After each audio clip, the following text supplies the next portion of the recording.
Hi hello நண்பா. நான் last வீடியோவில் நான் எவ்வளோ ஸ்டாக்ஸில் இன்வெஸ்ட் பண்ணியிருக்கேன் அப்படின்றத சொல்லியிருந்தேன். ஸோ அதே நேரத்தில் ஃப்ளையரை பற்றியும் பேசியிருந்தேன். ஸோ இப்போ அந்த ஃப்ளையர் ஸ்டாக்ஸ் பற்றி தான் பேச போகிறோம். எவ்வளோ அனலைஸ் பண்ணி வச்சுருக்கேன் அப்படின்றத உங்கள்கிட்ட ஷேர் பண்ண போகிறேன். ஸோ அதுக்கு முன்னாடி பார்த்திங்கன்னா நம்ம சேனலுக்கு 2 பேர் சப்ஸ்கிரைப் பண்ணியிருக்காங்க.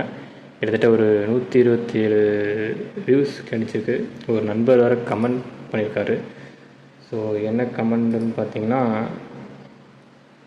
கன்சிடர்ட் கேவிபி கர்நாடகா பேங்க் இதெல்லாம் கன்சிடர் பண்ணி சொல்லியிருந்தார். ஸோ நண்பா, இந்த பேங்க்லாம் ஓவர் வேல்யூவாக இருக்குது. ஆக்சுவலாக கரெக்ஷன் ஆகிட்டு வந்துட்டு இருக்குது, கீழே விழுந்துட்டு இருக்குது. ஸோ இந்த நேரத்தில் நம்ம வாங்கினோன்னா போய் மாட்டிப்போம். ஸோ அதனால் அதை விட்டுட்டு நல்ல பேங்க்ஸ், இன்னும் லார்ஜ் கேப் பேங்க்லாம் பார்த்திங்கன்னா நல்ல வேல்யூவில் போய்ட்டுருக்கு. ஹெச்டிஎஃப்சி இதெல்லாம் பார்த்திங்கன்னா நல்ல வேல்யூவில் இருக்குது இப்போதைக்கு. ஸோ கொஞ்சம் கொஞ்சமாக கன்சிடர் பண்ணக்கூடிய சுச்சுவேஷன் இருக்குது. ஸோ அதை பாருங்கள், அனலைஸ் பண்ணி பார்த்துக்குங்க. ஸோ இப்போது ஃப்ளையர் ஸ்டாக் கம்பெனி பார்த்திங்கன்னா 1976 தான் ஸ்டார்ட் பண்ணியிருக்காங்க. ஆக்சுவலாக ஒரு பெண் கம்பெனியாக தான் ஸ்டார்ட் பண்ணி இவங்க வளர்ந்துட்டு வந்திருக்காங்க. ஸோ இவங்க ப்ரொடக்ஷன் பார்த்திங்கன்னா ஃபஸ்ட்டு 1998 பார்த்திங்கன்னா தமானில் வந்து க்ரியேட் பண்ணியிருக்காங்க. So manufacturing unit. அதுக்கப்புறம் 2005 2வது யூனிட் ஸ்டார்ட் பண்ணியிருக்காங்க, அதே தமானில் தான். 2008 பார்த்திங்கன்னா ஃப்ளையர் கால்குலேட்டர்ஸு இன்ட்ரடியூஸ் பண்ணி உள்ளார வந்திருக்காங்க. அதுக்கப்புறம் மேனுஃபேக்சரிங் பிளான்ட் அதிகமாக வந்து அவங்க கட்ட ஆரம்பிச்சிருக்காங்க கொஞ்சம் கொஞ்சமாக. 2009 2011 இந்த நேரத்துலலாம் பார்த்திங்கன்னா அவங்க மேனுஃபேக்சரிங் பிளான்ட்டை வந்து அதிகமாக கட்டிகிட்டு இருந்திருக்காங்க. ஸோ அதில் பார்த்திங்கன்னா 2012 அவங்க பெரிகார்டின் அப்படின்ற பாரிஸ் கம்பெனி தான் ஆக்சுவலாக. ஸோ அந்த கம்பெனி பார்த்திங்கன்னா அதை லைசன்ஸ் வாங்கி அவங்க உற்பத்தி பண்ணி அவங்களுக்கும் கொடுக்கவும், இந்தியாவில் வந்து சேல் பண்ணுறதுக்கான லைசன்ஸையும் ஆக்சுவலாக வாங்கியிருந்தாங்க. அதை தொடர்ந்து 2014 ஆசரை, ஜெர்மன் கம்பெனி ஆசர் பிராண்டை பார்த்திங்கன்னா ட்ரேட்மார்க்காக அக்யூர் பண்ணாங்க. ஸோ அதையும் பார்த்திங்கன்னா மேனுஃபேக்சர் பண்ணி இவங்க இந்தியாவில் வந்து இவங்க தான் சேல் பண்ணுறாங்க. அவங்களுக்கான தேவையையும் பூர்த்தி செய்கிறாங்க. ஸோ அதுக்கப்புறம் பார்த்திங்கன்னா 2015 மறுபடியும் ஒரு மேனுஃபேக்சரிங் யூனிட்டை கட்டினாங்க மகாராஷ்டிராவில். அதுக்கப்புறம் பார்த்திங்கன்னா 2021 க்ரியேட்டிவ்னு சொல்லிட்டு, அதாவது ஃப்ளையர் க்ரியேட்டிவ்னு சொல்லிட்டு ப்ராடக்டை வந்து இது பண்ணியிருந்தாங்க. இதெல்லாம் காட்டுறேன் நான் ஆக்சுவலாக. 2022 ஜோக்ஸ்ன்றது இது ப்ரீமியம் பென் பிராண்ட். ஆக்சுவலாக நல்லா ப்ரீமியமாக இருக்கிற ஹை மார்ஜினில் சேல் பண்ணக்கூடிய பிராண்டாக வந்து உருவாக்கியிருக்காங்க. 2016 ப்ரைவேட் கம்பெனியாக கன்வெர்ட் ஆகி 2018 பார்த்திங்கன்னா ஸ்டாக் மார்க்கெட்டுக்குள்ளார வந்திருக்காங்க. ஸோ வளர்ச்சி பார்த்திங்கன்னா நல்லாவே இருக்குது. ஸோ இதுக்கு அவங்களுக்கு கீழே இருக்கிறது இதுதான் ஹாசரு, பெரிகார்டின், ஜோக்ஸ் ப்ரீமியம் கேட்டகரி பென்ஸு. இதுவுமே ரொம்ப ப்ரீமியம் கேட்டகரி தான். இது என்னென்னா அவங்கக்கிட்டேருந்து லைசன்ஸாக வாங்கி பண்ணுறாங்க, அதனால் மார்ஜின் கொஞ்சம் அடிப்படும். ஸோ ஹாசர் ஆர்ட்ஸும் அதே மாதிரி தான். ஸோ இவங்களோட ஹாசர் பென்னோட கேட்டகரி கீழே வர்றது தான். ஸோ ஓன் பிராண்ட்னா flyer creative. So flyer pens, flyer creatives இதை விட அதிகமாக அவங்களுக்கு மார்ஜின் கொடுக்கக்கூடியது உங்களோட ஹவுஸு. அதாவது வாட்டர் பாட்டிலு, ஸ்டீல் பாட்டில், எல்லாமே பிளாஸ்டிக் பாட்டில் பண்ணுறாங்க, ஸ்டீல் பாட்டிலு. இது கூட இல்லாமல் டப்பை வேர் சொல்லுவாங்க. அதாவது நம்ம கண்டெய்னர் இருக்குது பார்த்திங்களா, பிளாஸ்டிக் கண்டெய்னர், இந்த மாதிரி வீட்டுக்கு தேவையான எல்லாத்தையும் பண்ணுறாங்க. ஸோ இது எல்லாமே இவங்களுக்கு ஹை மார்ஜினில் நல்லபடியாக இவங்களை வளர்த்துட்டு வரக்கூடிய ஒரு மிகப்பெரிய கம்பெனி. இப்போ பார்த்திங்கன்னா க்ரூட் ஆயில் மூலயமா இவங்களுக்கு வந்து நிறைய வந்து அடிபட்டிருக்கு. ஸோ அதுக்கு எல்லாமே இவங்க மார்ஜின் வந்து கட் ஆகாமல் இவங்களை காப்பாற்றினது எதுன்னு பார்த்திங்கன்னா அந்த ஸ்டீல் பாட்டில். ஸோ இதில் நல்ல ஹெவியான மார்ஜின் இவங்களுக்கு வந்திருக்கு, அபார வளர்ச்சி ஆக்சுவலாக. அதனால் இவங்களுக்கு பார்த்திங்கன்னா மார்ஜின் நல்லபடியாக தக்க வச்சுருக்கிறதுக்கான ஒரு சூழ்நிலை அமைஞ்சிச்சு. ஸோ அது பின்னாடி காட்டுறாங்க பாருங்கள். ஸோ பிஸ்னஸ் அவங்க பர்ஃபார்மன்ஸ் எப்படி இருந்திருக்காங்கன்றது. டொமஸ்டிக் ஓன் பிராண்டு கிட்டத்தட்ட 17% தான் இன்க்ரீஸ் ஆகிருக்காங்க. அதாவது குவார்ட்டரில் பார்த்திங்கன்னா 2025 Q4 2026 Q4 17% தான் இம்ப்ரூவ்மெண்ட்டே இருக்குது. எக்ஸ்பர்ட் பிராண்டில் 31% 2025 26 Q4. அதாவது அதர் பிராண்ட், அதாவது சொன்னேன் இல்லையா, அவங்க வந்து வேறு ஒரு பிராண்டுக்கு, இவங்க வந்து ஹாசருக்கு பெரிகார்டன் மட்டும் இல்லாமல் இன்னொரு பென் இருந்துச்சு ஆக்சுவலாக, ரெனால்டோ சம்திங் ஒரு பென் கம்பெனிக்கு இவங்க மேனுஃபேக்சர் பண்ணி கொடுக்குறாங்க அவங்களுக்கு தேவையானதை. ஸோ அது பார்த்திங்கன்னா ஒட்டு மொத்தமாக குறைச்சிருக்காங்க. கம்ப்ளீட்டாக அதிகமாக குறைச்சாங்க, 46% குறைச்சிருக்காங்க. அதே வந்து வருஷத்துக்கு இயர்லி பார்த்திங்கன்னா 20%, அதாவது அவங்களோட ஓன் பிராண்டு, அதாவது நம்ம நாட்டுக்குள்ளார எக்ஸ்போர்ட்டு 29% அதிகம் பண்ணியிருக்காங்க.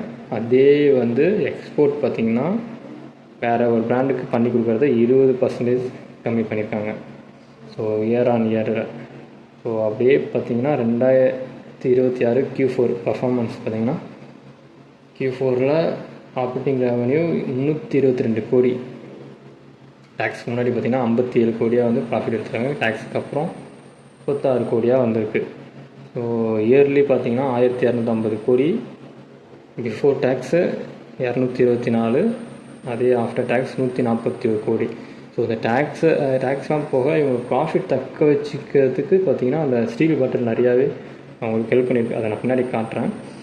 ஸோ இயர் 18% தான் இவங்களுக்கு இதாக இருக்குது. இதனால தான் ஆக்சுவலாக அவங்களுக்கு ஷேர் பார்த்திங்கன்னா கீழே விழுந்திருக்கு இப்போது. ஸோ இந்த ரெவன்யூ பத்தலை அப்படின்றதுனால தான் போட்டு அடிச்சிருக்காங்க.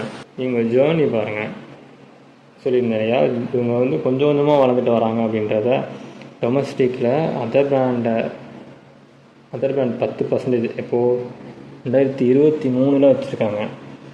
ஸோ அதை -6% 2026 5 -5% 2025, 2% 2026, கொஞ்சம் கொஞ்சமாக குறைச்சிட்டு வந்துட்டாங்க. ஸோ அதே வந்து ஓன் பிராண்டை பாருங்கள், 70, 75, 78, 81 இன்க்ரீஸ் பண்ணிகிட்டே போகிறாங்க. ஸோ இதில் எக்ஸ்போர்ட்டும் அதே மாதிரி தான். ஸோ இதில் வந்து ஸ்டீல் பாட்டில் அவங்களோட தனித்தனி இது கிரியேட்டிவ்ஸு, பின்ஸு, அவங்களோட ஓன் இது இருக்கு இல்லையா, அதான் ஃப்ளையர் ஆர்ட்ஸு, அவங்க பென்ஸு, ஸ்டீல் பாட்டில், இந்த மூணுத்தையும் பாருங்கள்.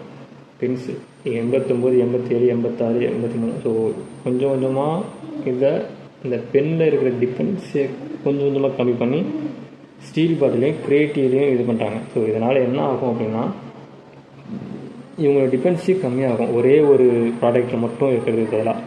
ஸோ ஸ்டீல் பாட்டிலேருந்து வர ரெவன்யூ, கிரியேட்டிவ்லேருந்து வர ரெவன்யூ மிக்ஸ் ஆகி பார்த்திங்கன்னா இவங்களுக்கு க்ரோத்தை இன்க்ரீஸ் பண்ணும். அப்படிங்கும்போது ஒரு பொருளில் மட்டும் இவங்களுக்கு டிபென்சி கம்மியாகி இவங்களுக்கு ப்ராஃபிட்டு அதிகமாகும். ஸோ ப்ராஃபிட் அதிகமானால் நமக்கு நல்லது. செக்மெண்ட் வைஸ் அதே தான் 2025, 2026. ஸோ பென் 2%, கிரியேட்டிவ் பார்த்திங்கன்னா 74%, ஸ்டீல் பாட்டில் சொல்லியிருந்தேன் இல்லையா 95% இயர் ஆன் இயர். இந்த வருஷம் அவங்களுக்கு நல்ல ப்ராஃபிட் அண்ட் சேல்ஸை கொடுத்துருக்கு. ஸோ Q4ல் அதே தான் 76% பார்த்திங்கன்னா அவங்களுக்கு ஸ்டீல் பாட்டில் மட்டும் ஹெல்ப் பண்ணியிருக்கு சேல்ஸுக்கு. ஸோ எதனாலன்னு பார்த்திங்கன்னா இப்போ இந்த க்ரூட் ஆயில்னால மட்டும்தான். ஸோ அந்தளவுக்கு ப்ராஃபிட் உங்களுக்கு ஸ்டீலோட விலை ஏறி இருக்குது, அதனால் நல்லா இவங்களுக்கு ப்ராஃபிட்டை கொடுத்துருக்கு. ஸோ இவங்களோட ஸ்க்ரீனில் போய் பாருங்கள். ஸோ 289 ட்ரேட் ஆகிட்டு இருக்குது. ஆக்சுவலாக 300 கீழே இதோட ப்ரைஸ் நீங்கள் வாங்குறது நல்ல பெட்டராக இருக்கும். ஆக்சுவலாக நான் ரெக்கமெண்ட் பண்ணல, எனக்கு பெட்டரான ப்ரைஸ் 300 கீழே. ஸோ இந்த ஸ்டாக்கை பற்றி பேசுகிறேன், நான் சொல்கிறேன் அப்படின்றதுக்காக நீங்கள் அனலைஸ் பண்ணாமல் வாங்காதீங்க. ஸோ அனலைஸ் பண்ணி நீங்கள் செக் பண்ணிவிட்டு அதுக்கப்புறம் வாங்கலாமா வேணாமான்றதை முடிவெடுங்க. ஸோ நான் செபி ரிஜிஸ்டர் கிடையாது, நான் என்ன பண்ணுறேன் அப்படின்றத உங்கள்கிட்ட ஷேர் பண்ணுறேன். ஸோ நீங்கள் தனியாக முடிவெடுத்து பாருங்கள். ஸோ இவங்களோட சேல்ஸ் பார்த்திங்கன்னா கிட்டத்தட்ட குவார்ட்டரும் சரி, இயர் ஆன் இயரும் சரி இன்க்ரீஸ் ஆகிறது நல்லாவே பார்க்க முடியும். அப்படியே கொஞ்சம் கொஞ்சமாக இவங்க வந்து இன்க்ரீஸ் பண்ணுவாங்க. ஸோ 89, 300 இங்கெல்லாம் பார்த்திங்கன்னா டிக்ளைன் ஆகிருக்கும். 2023 பார்த்திங்கன்னா டிக்ளைன் ஆகிருக்கும். ஸோ கொஞ்சம் கொஞ்சமாக அதுக்கப்புறம் 2024 கொஞ்சம் கொஞ்சமாக மேலே வருவாங்க. ஸோ கொஞ்சம் கொஞ்சமாக இன்க்ரீஸ் பண்ணிட்டு வராங்க. ஸோ பென்னு மெயினாக அவங்க பார்க்குறத விட இப்போது ஸ்டீல் பாட்டிலுக்குள்ளார நிறையாவே இறங்குறாங்க. ஸோ அதில் நல்ல ப்ராஃபிட், நல்ல சேல்ஸ் இருக்கக்கூடிய இடம். ஸோ அவங்க ப்ராஃபிட்டும் பாருங்கள் Q4ல் கொஞ்சம் கொஞ்சமாக இன்க்ரீஸ் ஆகும். குவார்ட்டர் ஆன் குவார்ட்டர் பார்த்திங்கன்னா நல்லா இன்க்ரீஸ் ஆகும். கொஞ்சம் இன்க்ரீஸ் அதிகமாக பண்ணுறத விட தக்க வைக்கிறாங்க. ஸோ இங்கே வந்து அந்த வளரும் போது ப்ராஃபிட்டையும் தக்க வைக்கணும், அது ரொம்ப முக்கியம் ஆக்சுவலாக. ஸோ அதை இவங்க பண்ணிகிட்டு இருக்காங்க. ஸோ இதே தான் இயர் ஆன் இயர்லேயும். ஸோ ஸோ அவங்க ப்ராஃபிட்டை நல்லபடியாகவே தக்க வைக்கிறாங்க கொஞ்சம் கொஞ்சமாக. ஸோ வளர்கிறாங்க, அடுத்தடுத்து புதுசு புதுசாக பென்ஸை லான்ச் பண்ணுறாங்க. ஸோ நிறைய பொருளை லான்ச் பண்ணுறாங்க. ஸோ அப்படி இருக்கும்போது லான்ச்சிங் பண்ணுறது எவ்வளோ முக்கியமோ ப்ராஃபிட்டையும் அதே மாதிரி இன்வெஸ்டருக்காக தக்க வைக்கிறது ரொம்ப முக்கியம். ஸோ இந்த நேரத்தில் அந்த க்ரூட் ஆயில் மூலயமா இவங்களுக்கு டிக்ளைன் ஆனதுனால தான் இவங்களுக்கு ப்ரைஸ் பார்த்திங்கன்னா அடிபட்டிருக்கு. ஸோ என்னை பொறுத்த வரைக்கும் இவங்க இந்த கம்பெனியை நான் வாங்குவேன். ஏன்னா நம்ம வந்து மாதம் 5000 தான் போடுறோம். அப்படிங்கும்போது ஒரே நேரத்தில் போய் நம்மளால் வாங்க முடியாது. கொஞ்சம் கொஞ்சமாக அக்குமுலேட் பண்ணணும், கொஞ்சம் கொஞ்சமாக வாங்கணும். ஸோ அதுக்கு என்னால் இவங்க அடுத்த கட்டத்துக்கு நல்லா மல்டி பேக்கராக மாறுறதுக்குள்ளார என்னால் இவங்ககிட்ட நிறைய கேஷை கொஞ்சம் கொஞ்சமாக வாங்க முடியும். ஸோ நீங்கள் பாருங்கள், 450 இவங்க லிஸ்ட் ஆகிருக்காங்க. ஸோ வளர்ச்சி இருக்குது, ஆனால் மார்க்கெட் வேறு எதையோ ஒன்று எதிர்பார்த்துட்டு இருக்குது. ஸோ அதனால் இவங்களால் மேலே வர முடியல. ஸோ ஆனால் நல்ல கம்பெனி. ஸோ எனக்கு வாய்ப்பு இருக்குன்றதை நான் நம்புகிறேன். ஸோ கொஞ்சம் கொஞ்சமாக அக்குமுலேட் பண்ணுவேன்.